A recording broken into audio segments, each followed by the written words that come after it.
Hi, everyone. My name is Heather Havenwood, and welcome to Like a Boss, where we interview insights with entrepreneurs, badasses like you. I totally just messed up my entire opening. That's really awesome. Okay, this is Like a Boss. Welcome to Like a Boss, where we interview insights with entrepreneurs and badasses like you. So today we have another badass like you on the call today. Sarah, are you there? I'm here. Nothing like botching up my own intro. There you go, bosses. That's what it looks like to be a boss. So you got to take responsibility for all your stuff. So this is Heather Haywood again, Like a Boss. You can find us on iHeart, Spotify, Roku, as well as iTunes, Google Play, and soon to be Pandora. Okay, let's dive in. Sarah, how are you today, by the way? I'm great. How are you? Good. Excited to be here. Where are you? I'm in Israel. Oh. Of all places. Yeah. Oops, surprise. I moved here about 10 years ago, but I'm Canadian. I'm from Toronto originally. Oh, wow. You're in Israel. Like, I was wondering what the area code was. I thought it was a misprint. On your I know, right? No, you're actually in Israel. Okay, got it. Awesome. Well, great. Congratulations and welcome to Like a Boss. Okay, Thanks. So Sarah Noked, is that right? Say your last name? Noked. It's Noked. It's like naked with an O. Noked. Naked with an O. The emphasis here is on the end of the word. It's like the last syllables. So okay, Sarah, naked with an O or naked with an O. How do you Sarah? How do you say it again? Noked. Noked. I know, it's a hard one. And my maiden, like my name before I got married was Mocon, Mocon, which people used to botch all the time too. So it's just like, well, I'm kind of used to it. But Noked. You're just used to it. Well, let's talk about who you are in the world and how badass you are. Let's talk about that because that's way more fun anyway. So, okay, you are an MBA graduate. You have your own MBA, but you also are a certified online business manager and digital marketing strategist with more than 10 years experience in the online world with the stellar team of OPMs. We're going to talk about today exactly what OPMs are. And you help your clients stay on track for growth and development. And we do this by managing their projects, teams, operations, automation, and launches. In turn, our clients gain the much needed time to focus on their big picture revenue generating ideas. Everyone wins. I love that. Let's dive here. So a lot of people have heard that term. If you haven't heard that term, online business manager, but it's kind of vague. And there is a certification process. But again, I think a lot of people out there can say they've been online for 2 years and they're putting themselves out there as an online business manager. So let's just dive into just a little bit. What is that exactly? Yeah, absolutely. So an online business manager is I like to look at the virtual assistant as an industry rather than a role. So an online business manager is essentially a type of virtual assistant that is definitely more focused on a managerial aspect of the business. So I view myself when I come into a client's business as more of a partner with my client because I am essentially helping to manage their team. I'm managing their projects. I'm managing their operations. And I'm also managing them. I'm managing our relationship and I'm making sure that they have time and space to focus on like the amazing things they do in their business. So I've got, amazing clients. Some of them are very well known in the industry and they need time to have client meetings. They need time to, maybe do sales or do their speaking engagements or write the book or create the course. So I come on the team and I manage their operations. I manage their team. I'm essentially sometimes the buffer between them and their team. And in turn, they just have loads more time but then they fill that with things that hopefully make more money. And that's sort of what I aim to do and what we aim to do as OPMs. And of course, there's a rigorous certification process that I did back in 2012 when I started out in this field. I was, behind my corporate desk and like kind of figuring out how I was going to be able to work from home. I was pregnant and I had a really long commute. I was working in business development. I had my MBA and I was like, I need to go to corporate and work in business development and, do the whole flying to Germany for business trips. And I did all of that stuff. And, for me, having a family was a priority. And, I knew that I was going to be essentially the person in my family to take care of my kids mainly because my husband, he's also an entrepreneur and that's just the nature of our relationship. I'm with the kids. But I also am an entrepreneur. I had a landscaping company with him before I even had this OBM business that I've grown into an agency over the last, I think, about 4 years. So right now I hire certified OBMs on my team, and I also train. I'm one of 3 worldwide trainers, and I'm actually trained to teach others to become online business managers. And it is a rigorous process. And there's an exam, and there is all of that. It is a certification process.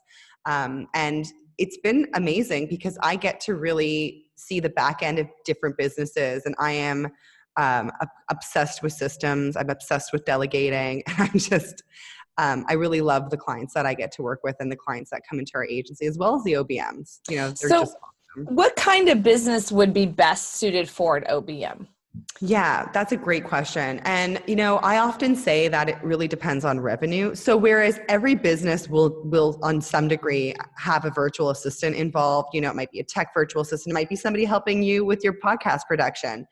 There's always VAs in the picture. So an OBM comes into a business when the client's at a specific revenue point. So I'd say, when a client's, in the 6-figure to 7-figure, and sometimes like low 7 figures, that's the real sweet spot for an OBM, because the OBM can come in, and because we're more managerial and big picture thinkers, we can actually help the client brainstorm and get clear on what they want to do and their goals and their vision, so that they can do more of what they're doing. And then we come in. So there has to be a business to manage. So I just want to be clear there. A lot of times I get people who contact me and they're like, oh, I have these dreams and aspirations of having an online business or even an offline business. And I'm like, that's all fine and dandy, but you need to bootstrap, you need to hire a VA, you need to, yada, yada, yada. But when a client comes to me and they're making, 10K and more a month, and they have a VA on their team, hopefully, or, 3 or 4 other people, maybe they have a Facebook ads manager, they have somebody who produces their podcast, they have a VA, they have a client care person, maybe they have a personal assistant.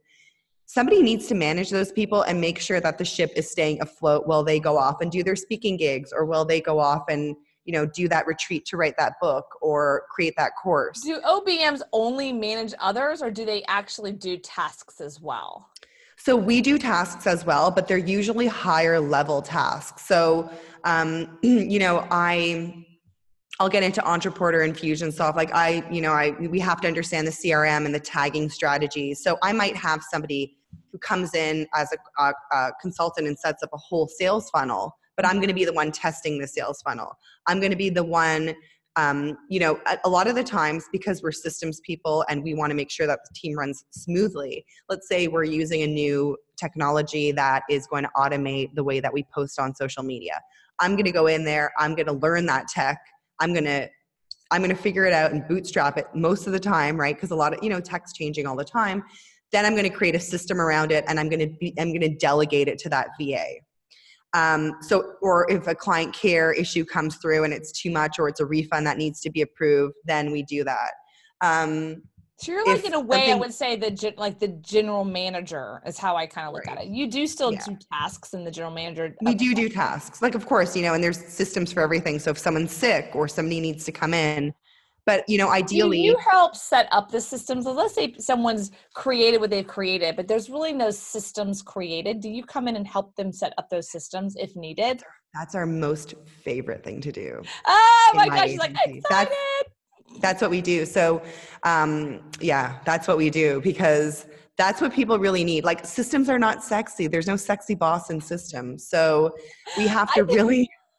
There's a lot of sexiness in systems. But it's sexy? Having a vacation without your laptop, that's sexy. So that is sexy. People talk about vacationing with your laptop, and I'm like, no, have a vacation with no laptop and no cell phone and completely unplugging and going to Europe for 4 days and actually never touching the computer.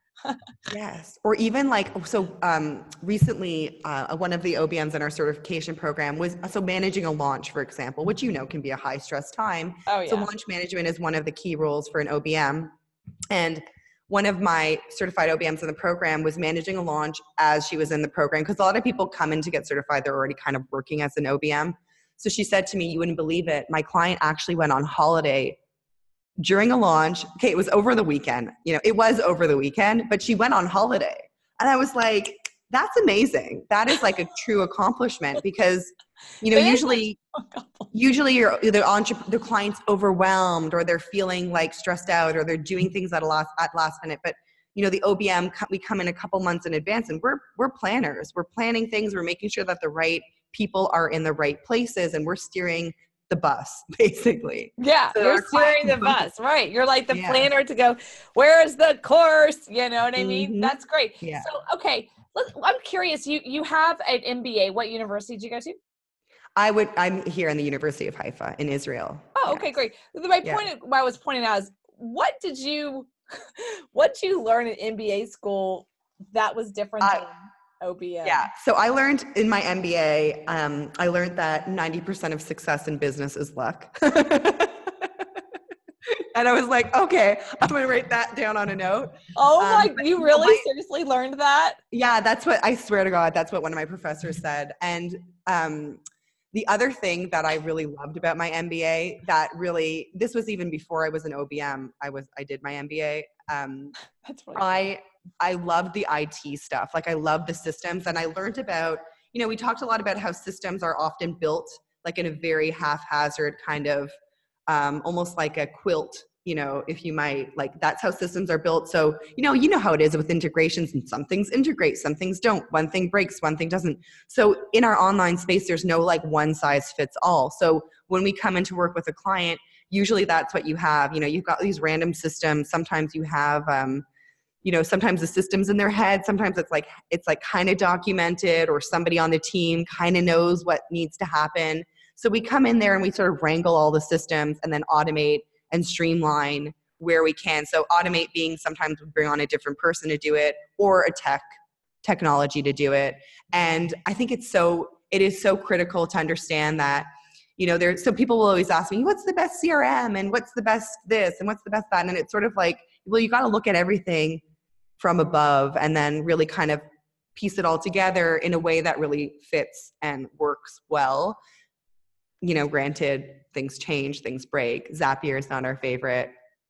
Question. People are probably listening and going, hey, how, what is a normal cost for an OBM?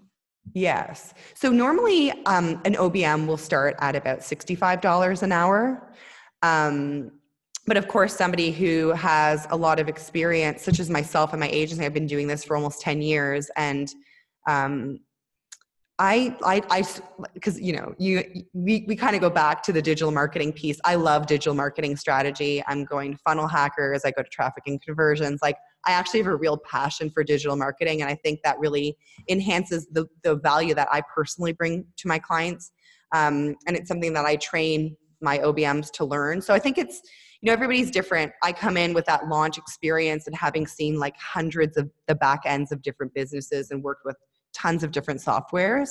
Yeah. But, generally speaking, it's like about 65 to, about 125 an hour, somewhere in that range. Do they really need someone do they need someone full time? No. Yeah. So usually we'll come on for between 20 to 40 hours. And then, if someone's launching, it might be like per month. Per month. Okay. Right. So it's and that's sort of like, that's where it starts to become financially feasible, because you, in a sense, when you're that kind of entrepreneur and you are creative and that you probably suck at project management and you don't want to dabble in the tech. So it's for those kind of people who want someone to come on and manage so that they can focus on what they're doing. But also one of the things that I keep in mind is like, that's why we bring on the right VAs to do the bulk of the delegated implementation work. I'm overseeing things, and I'm at the end of the day testing and making sure that things are getting done in a standardized way, in a way that is sustainable for my client, and in a way that's going to allow us to scale. So I help them scale because I've essentially come in and I'm like, okay, I can handle this.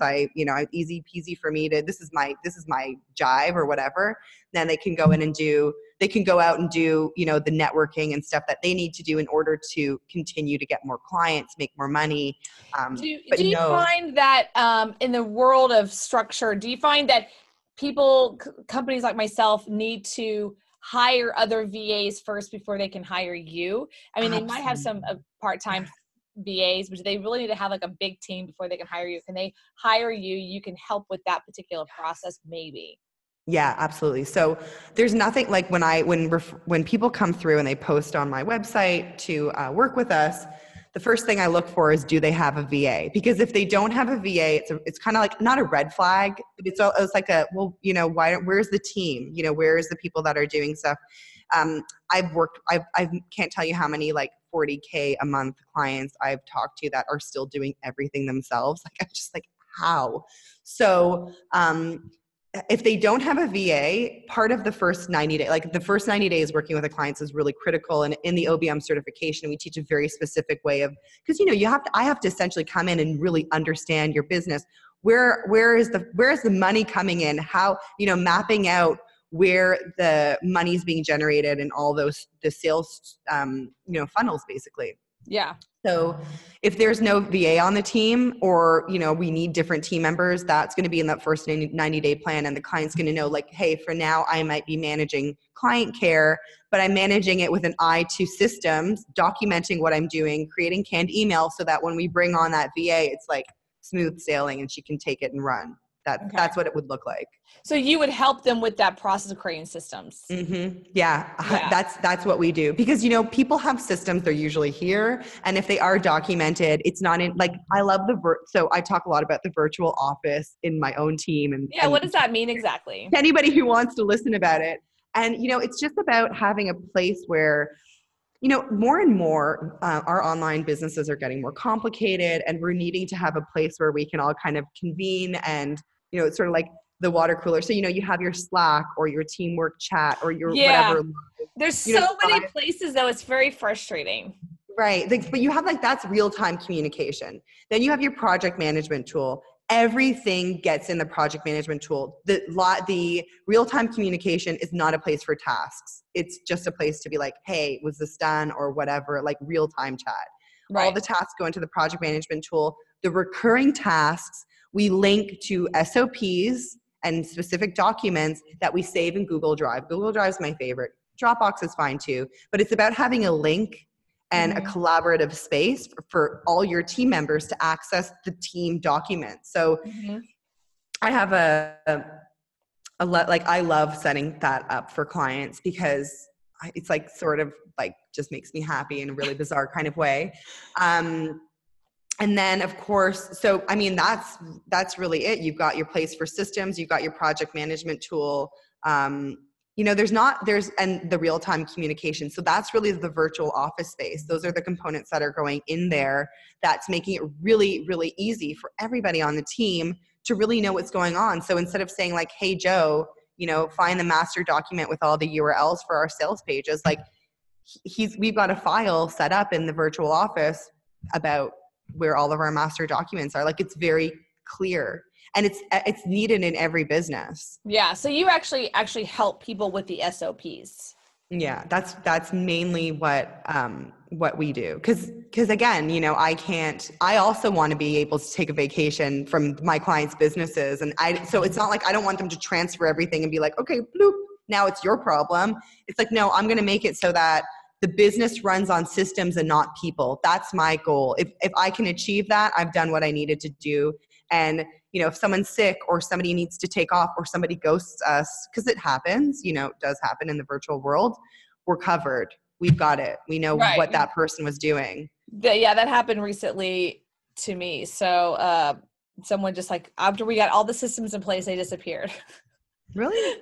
It took like 6 months, and then it was like, what do you mean you're leaving? What? And then they just like disappeared. I'm like, what? So I have been there.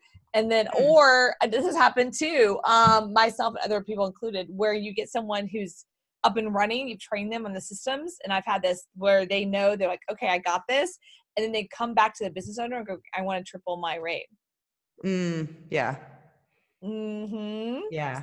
And that's tricky, because that you is tricky. Train this person and they know everything and there really is no SOP, and you're kind of, so that's a problem. That is a problem. So major problem. I had that happen. They said, you need to triple my fee. I'm like, excuse me? No. That was, because they were holding the information and they feel like they can't and be irreplaceable. But that's why but then you had the systems come in. So the person who set up your systems, I mean, did she put someone else in there? Because maybe you need an OBM to sort of manage those systems. Maybe she right. was No, just I need an OBM. I don't have one. Not an ongoing, Yeah, no, I'm very aware I need an OPM. So I'm sure we'll be talking. I need an OPM. I have 0 systems. I mean, it's not 0. I have my own system. A lot of it's in my head. So I'm pretty bad about that. So I'm not great. Every time someone's like, you need SOP, I'm like, that's awesome. Yeah. So, like I said, SOPs are not sexy. Yeah, they're not. It's not about sexy. It's just, I don't think that way. I think in circles. My brain thinks very abstractly in circles. I can't stand graphics that are linear. Like it's hard for me to read. I thrived in chemistry and in calculus because my brain is different. Weird. Weird. I do not do linear. Like if someone sends me a marketing plan or something in linear, I literally like, I can't read it. And so my brain just thinks in big picture. I think in like pictures. Right. So yeah, no, when someone says SOP, it's not that like, I don't get that. I think I'm like, there's a lot of entrepreneurs are like, I don't even know what every little step is. It's like, totally. I don't know. I don't know. You just kind of do it. And then you're like, that was 10 steps. You're like, oh, that like, you know what I mean? It's like, and that required 3 people. You're like, oh, okay. Right. They're like, well, I only did this one piece. I'm like, yeah, I just did all of that in like 10 minutes. Yeah, totally. But I'm normal like that with, I think, entrepreneurs, not for, I mean, that's where our bottleneck is. And so I'm pointing out to people that this is very important. I think OPM is extremely important. So I want you to get that. It sounds expensive, $60 an hour for 40 hours a week. Now that is 10 grand. No, a month. Yeah. Per month. But that's not, but you're saying 40 hours a month, not per week. Right. Right. So it's about 10 hours a week. Right. Okay. Or got even it. 5 to 10 hours a week could be, somebody starting. I mean, it really, it's sort of a product of how many team members there are and how much revenue is coming through and how many products are launching and, all that stuff. All that kind of fun stuff. That's cool. Okay, great. Well, where can they find you? A, where can they find you? A, to hire you. B, to work with your agency. Or C, maybe they're like, oh, I want to be an OPM. Like, where can they find you? Yeah, totally. So if you go on over to sarahnoked.com, that's SARAHNOKED.com/like a boss. Oh, woo. We've got something, special there for you guys. And of course you can, find out all the information there about the certification and about working with us and working with the agency. And the other thing that I do too, because as you know, I'm in Israel, most of the clients that we deal with are Eastern time US until Australia. We have a lot of Australian clients, a lot of European clients. But of course, because I'm training all of these awesome up and coming certified OBMs, part of what I do is a matchmaking service. And if I meet a client who something about their business resonates with me enough so that I can kind of connect it with somebody that because it is a personality thing, right? It's all about, business is all about relationships. So if I can make a good relationship connection with a client and an OBM, then that's kind of what I aim to do as well. Because there's a lot of people that need this kind of support. And like you were saying at the beginning, there's a lot of people who call themselves VAs and OBMs and, so it's good to know where the good people are, where the good guys are for sure. Yeah. And that's really true because I went online one time to, there's like an OBM kind of place you can find the OBMs and there's just all these people. And I'm just like, I don't know if they're good, I don't know. And I reached out to a few and some like responded, but I'm like, I'd rather go to you and go, hey, this is what I'm doing. Do you have someone? Can you match me with somebody? And yeah, that's awesome. Or work with your agency. Yeah. And then we'll do like a sort of a handover because again, I really love digital marketing strategy, which doesn't always fall into the wheelhouse of the OBM. You know what I mean? A lot of the times they're project managers. They are people as well. So people. So because I have that digital marketing strategy, I'll sometimes do a whole plan for a client. It might be like a 6-month plan of like, here's what we're going to do. Here's how we're going to launch it. Here's what we need to get in place, whether it be a Facebook ads manager or what have you.